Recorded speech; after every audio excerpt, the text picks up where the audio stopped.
You can call me a murderer. You would be right.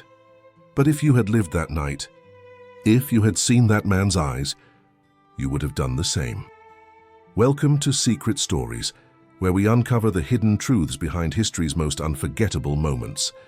Today we step into the mind of a man who became something he never thought possible. A refined prince, a killer, and a soul forever haunted by one winter night in St. Petersburg. My name is Felix Yusupov. I was born into one of the wealthiest families in all of Russia.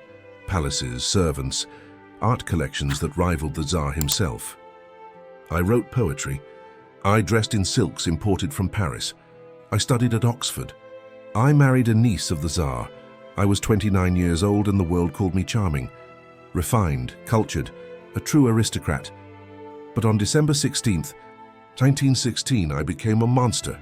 Let me take you back. Not to that night, not yet. First, you need to understand who he was, the man we killed, or tried to kill. Because you see, killing Grigori Rasputin was not like killing a normal man. And I need you to understand why we thought we had no choice. Rasputin came from Siberia, a small village called Pokrovskoye, a peasant, the son of a farmer. He had no education, no formal training, but somewhere along the way he became a wandering mystic, a self-proclaimed holy man. He walked from village to village, preaching, healing, gathering followers. He had wild eyes, dark, penetrating, the kind of eyes that seemed to look through you rather than at you. His beard was long and tangled, unwashed. He smelled of sweat and cheap wine and smoke. The nobles mocked him when he first arrived in St. Petersburg, called him dirty, fell fraud, uncivilized. They laughed at his rough manners and his peasant clothes, but the Tsarina, she did not laugh. She loved him, worshipped him even. Her son, the Tsarevich Alexei, suffered from hemophilia, a genetic disease. The boy's blood would not clot. A small bruise could become internal bleeding. A minor fall could kill him. The best doctors in Russia examined him. European specialists were called. Nothing helped. The Tsarina was desperate, watching her only son suffer, knowing any moment could be his last. Then Rasputin came. He was brought to the palace in 1905. The Tsarevich was having a bleeding episode, severe. The doctors had given up hope. Rasputin entered the boy's room, sat beside the bed, placed his hand on the child's forehead, and spoke in low, calm tones, prayers, whispers. No one knows exactly what he said, but within hours the bleeding stopped. The boy recovered, and the Tsarina believed Rasputin was sent by God himself. From that moment, Rasputin was untouchable. He visited the palace whenever he wished. He dined with the royal family. He gave advice, and slowly his influence grew. He did not just heal the boy. He whispered into the Tsarina's ear. He told her who to trust, who to fear, and she listened. Ministers were appointed because Rasputin recommended them. Others were dismissed because he spoke against them. Military strategies were influenced by his visions. Diplomatic decisions were made based on his counsel. Russia was at war with Germany. Our soldiers were dying by the tens of thousands. The front was collapsing. People were starving in the streets of Moscow and St. Petersburg. Bread lines stretched for blocks. Mothers wept over sons who would never return home. And this peasant mystic was controlling the throne. The Tsar was away, leading the army, or trying to. He was a weak man, kind but weak. He left the Tsarina in charge of the government. And the Tsarina left everything to Rasputin. The people knew it. They sang songs about him in the taverns. Crude songs, angry songs. They called him the true Tsar of Russia. They said he had bewitched the royal family. Some even claimed he was sleeping with the Tsarina. I do not believe that. But the rumors spread like fire. We were terrified, not of him personally, not of his body or his strength, but of what he represented. Russia was collapsing. The people blamed the Tsar, yes, but more than that, they blamed Rasputin. And the Tsarina would not listen to reason. We showed her evidence of his corruption, his drunkenness, his visits to brothels, his manipulation. She dismissed it all, called us liars, traitors. She believed he was holy, chosen by God, and nothing we said could change her mind. So 4 of us made a decision, in secret, in whispered conversations behind closed doors. Grand Duke Dmitry Pavlovich, a member of the royal family, young, handsome, the Tsar's cousin. Dr. Stanislaus Lazovert, a physician, nervous, thin but loyal. Vladimir Purishkevich, a member of parliament, a fiery speaker, a patriot, and me, Felix Yusupov, the prince who wrote poetry. We decided Grigori Rasputin had to die. I still remember the first time we said it out loud. We were in Dmitri's apartment. Late at night, the curtains were drawn. A single lamp burned on the table. Dmitri paced back and forth, back and forth. Finally, he stopped, looked at each of us, and said the words, "We must kill him." The room went silent. No one disagreed. But saying it, that made it real. That turned us from concerned patriots into conspirators, into murderers. Purishkevich spoke next. His voice was steady, determined. "If we do nothing, Russia will fall. The people will rise up. They will kill the Tsar, the Tsarina, the children, all of them. And the blood will be on our hands because we did nothing." Dr. Lazovert nodded slowly. "I can acquire poison. Potassium cyanide. It is quick, painless. He will simply fall asleep and not wake up." I said I would provide the location. My palace, the Moika Palace. It was large, private. Rasputin had visited before. He would not be suspicious. We agreed. The plan was set, and I felt a strange calm settle over me, as if I had stepped outside my own body and was watching someone else make these decisions. We met in secret over the next 2 weeks, planning every detail. Lazovert said he could get enough cyanide to kill 5 men. We would bake it into pastries, mix it into wine. Rasputin loved sweets. He loved wine. A simple dinner. A quiet death, clean, no violence, no blood. Just poison and sleep. I volunteered to prepare the room, the basement of my palace. It had a vaulted ceiling. Stone walls? I had it cleaned and furnished days in advance. Persian rugs on the floor. A fire in the hearth. A low table surrounded by chairs, cushions. I wanted it to look elegant, welcoming, not like a trap, not like a place where a man would die. I even commissioned pastries from a bakery, small chocolate cakes, delicate, dusted with powdered sugar. They looked innocent, beautiful. I stared at them when they were delivered. Imagined them filled with poison.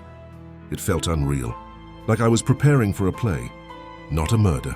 Dr. Lazovert worked alone in a side room on the night of the murder, December 16th. He wore gloves, crushed the cyanide crystals into fine powder, mixed the powder into the cream filling of the cakes, used a syringe to inject it into the wine bottles. His hands shook. I watched him for a moment through the doorway. He looked up at me. His face was pale. Sweat beaded on his forehead even though the room was cold. He said nothing, but I knew what he was thinking. We are about to murder a man, and there is no going back. The plan was simple. I would invite Rasputin to my home. Late at night, I would tell him my wife wanted to meet him. Irina, my wife, beautiful, graceful, a princess. Rasputin had expressed interest in meeting her before. He had asked about her several times. My wife was out of the city, staying with family in Crimea. He would never know. He would come, eat, drink, and die. But first I needed him to trust me. So 3 days before the murder, I visited him at his apartment. I brought tea, pastries, not poisoned. Just ordinary pastries. We sat in his small, cramped living room. It smelled of incense and old wood. Icons hung on the walls. Candles flickered in the corners. We talked about religion, about music. He played his guitar and sang folk songs. His voice was rough but strangely captivating. Hypnotic even. He told me stories about Siberia, about walking barefoot through the snow to reach a monastery, about fasting for days, about visions he claimed to have seen. At one point he leaned close, looked into my eyes, and whispered, "Little Felix, you have a gentle soul. But the world will make you hard." I smiled, nodded, pretended I did not understand. But those words stayed with me. They echoed in my mind as I left his apartment, as I rode home in my carriage, as I lay in bed that night staring at the ceiling. The world will make you hard. On the night of December 16th, I sent my car to fetch him. It was past midnight. Snow fell softly over the city. The streets were empty, silent, the kind of silence that feels heavy, oppressive, like the air itself is holding its breath. I waited in the basement. The pastries were arranged on the table. 6 of them, each one filled with enough poison to kill a man. The wine glasses gleamed in the firelight. 3 bottles stood on the sideboard, all poisoned. I wore my best suit, dark blue, silk cravat. I wanted to look normal, welcoming. I checked my reflection in a small mirror on the wall. I looked calm. That surprised me. Upstairs, my friends waited in a separate room. Dmitri, Lazovert, Purishkevich. They would stay hidden until it was done, until Rasputin was dead. Then we would dispose of the body, wrap it in cloth, sink it in the river, and by morning Russia would be free. I heard footsteps on the stairs, heavy, slow, deliberate. Then Rasputin appeared in the doorway. He wore a white silk shirt embroidered with cornflowers, blue and gold thread. It was beautiful. Almost feminine. His beard was combed, his hair smoothed back.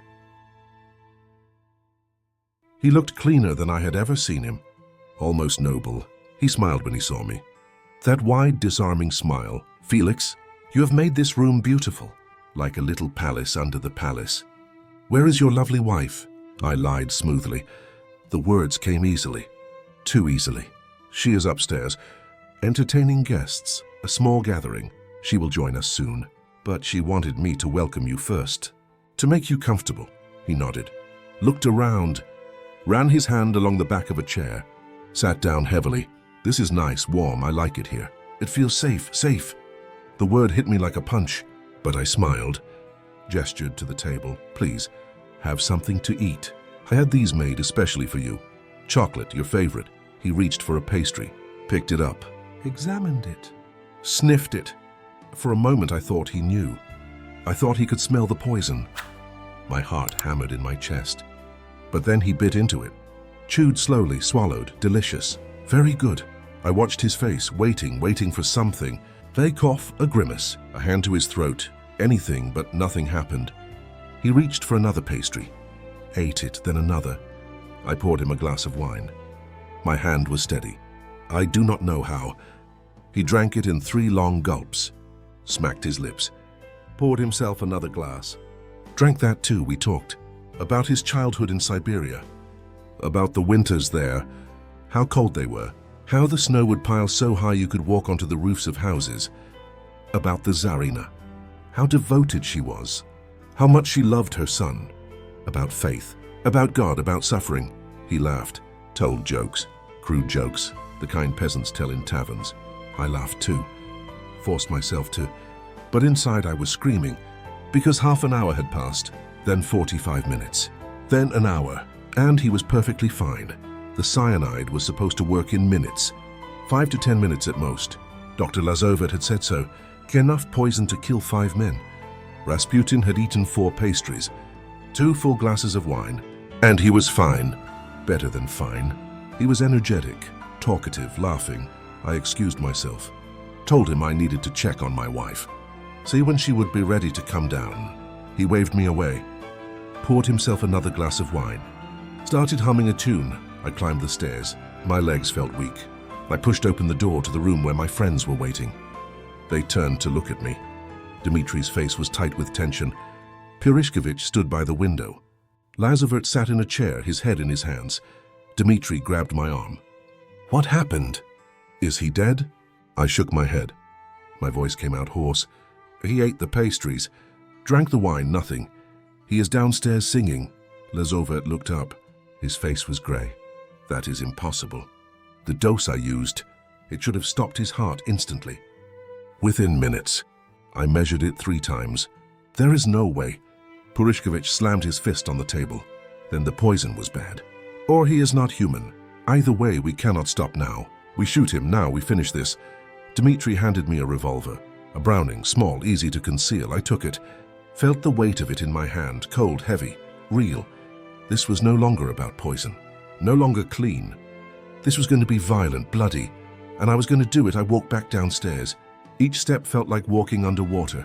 Slow, difficult. Rasputin looked up when I entered. He smiled. That same disarming smile. "Felix, there you are. I thought you forgot about me. Come sit, let us talk more."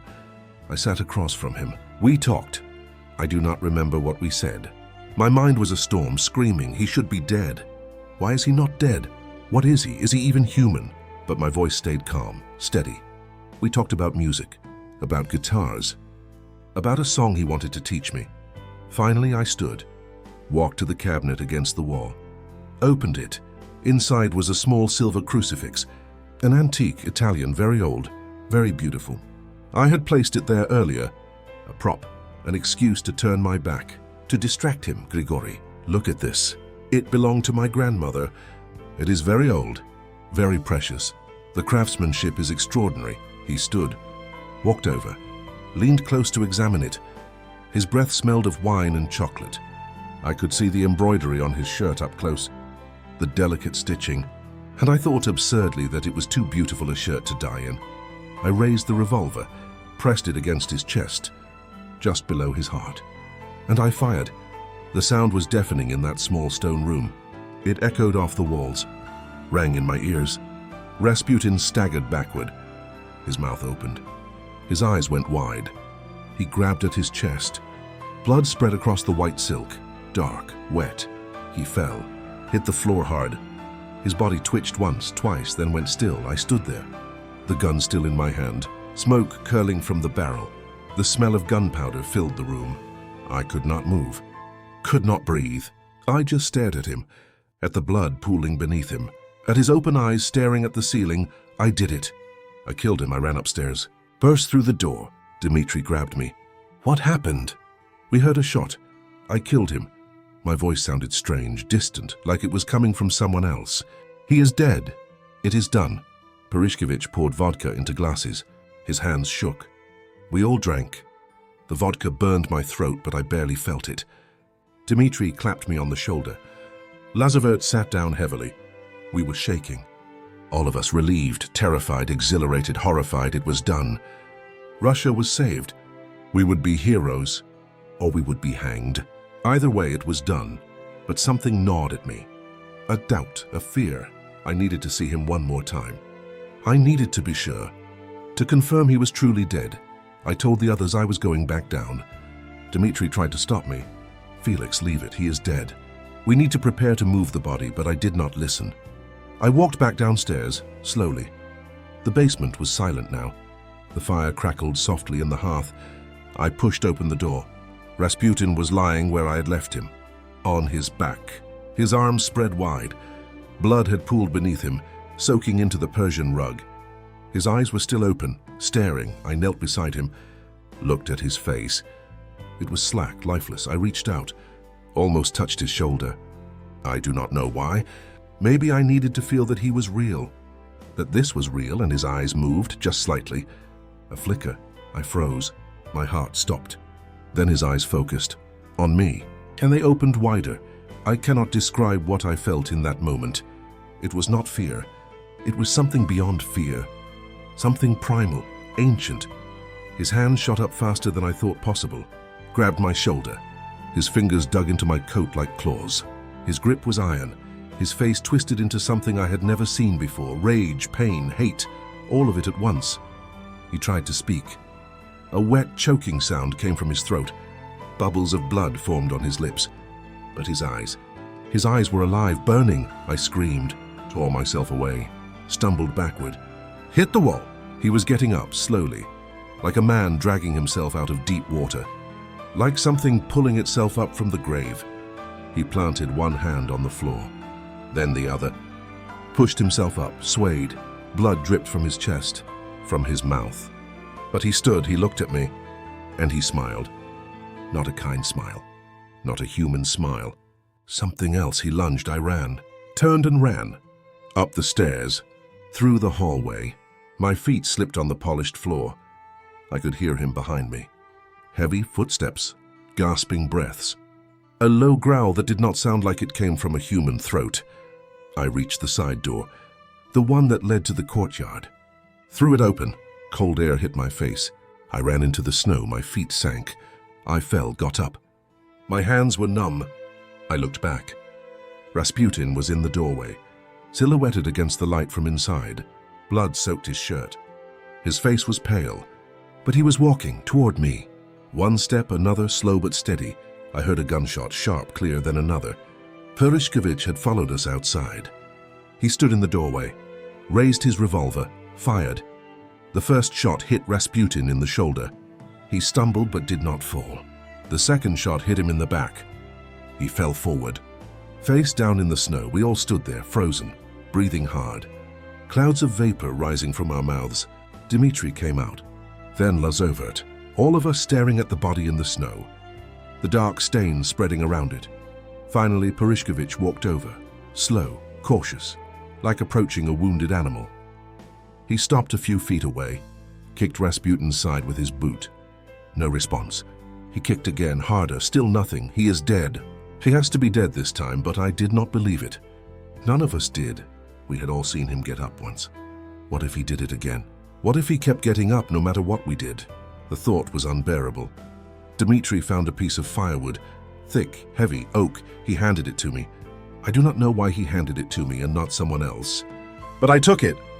My hands closed around it. And I walked over to Rasputin's body. I raised the wood, and I brought it down hard on his head. The sound it made.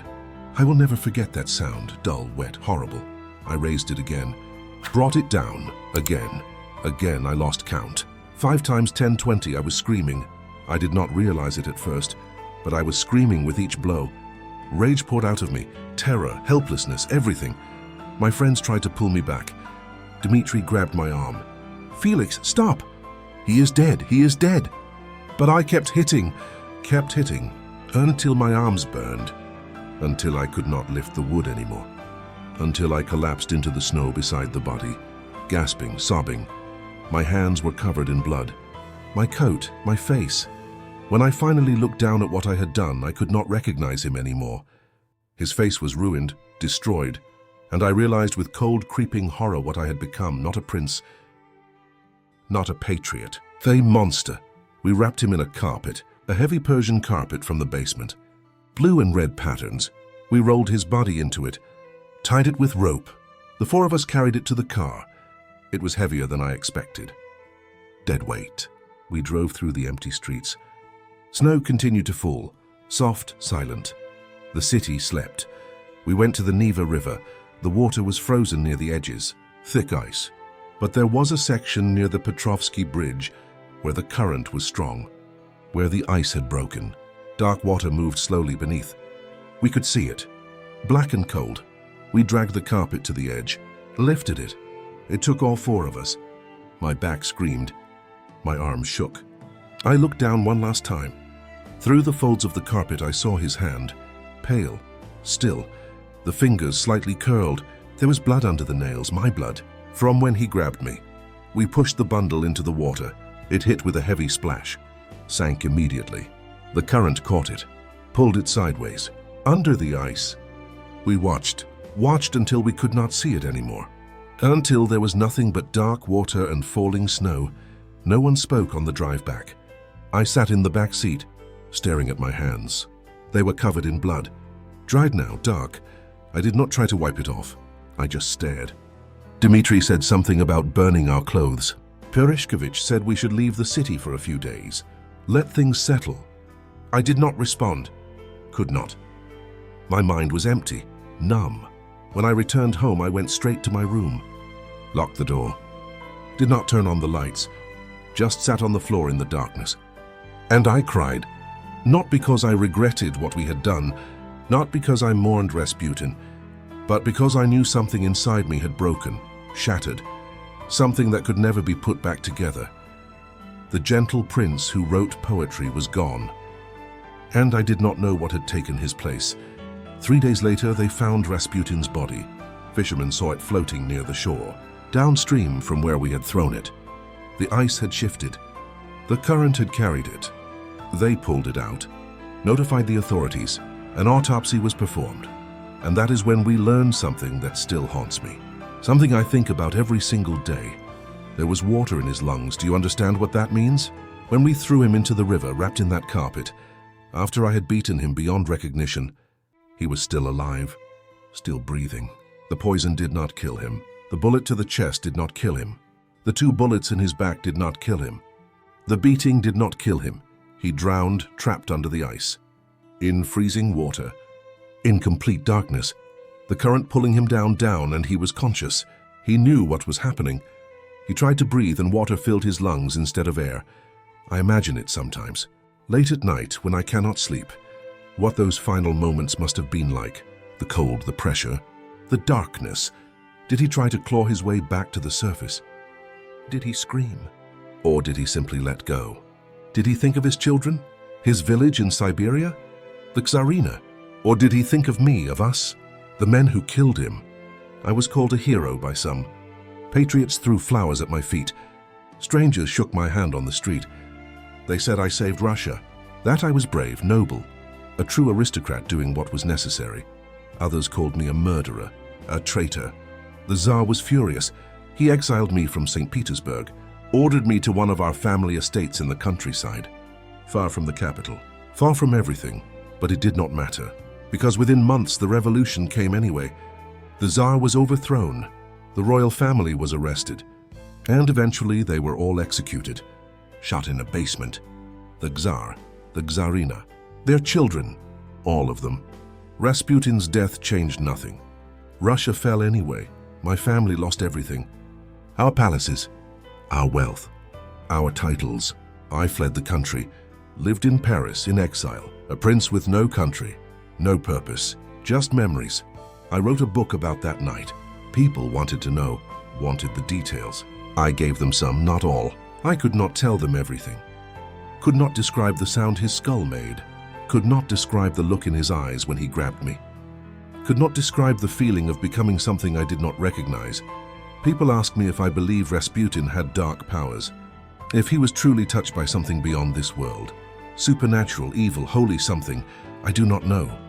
I wish I could tell you, but I do not know. What I do know is this. I shot him in the chest at close range with a revolver. A shot that should have killed him instantly. And he got up. We shot him twice more. He kept moving. We beat him, threw him in a frozen river, and even then he was alive, drowning, fighting. Was that dark powers? Or was it simply the human will to survive, the body refusing to die even when the mind knows it is over? I do not know, and I will never know. Sometimes late at night I wake up in a cold sweat, my heart pounding. I see him standing in the doorway, blood on his white shirt, that smile on his face. I hear his voice, low, rough. Little Felix, the world will make you hard. He was right. The world did make me hard. Or maybe I made myself hard. Maybe that night I chose to become something else. Something capable of terrible things. And once you make that choice, once you cross that line, you can never go back. I did not just kill a man that night. I killed the person I used to be.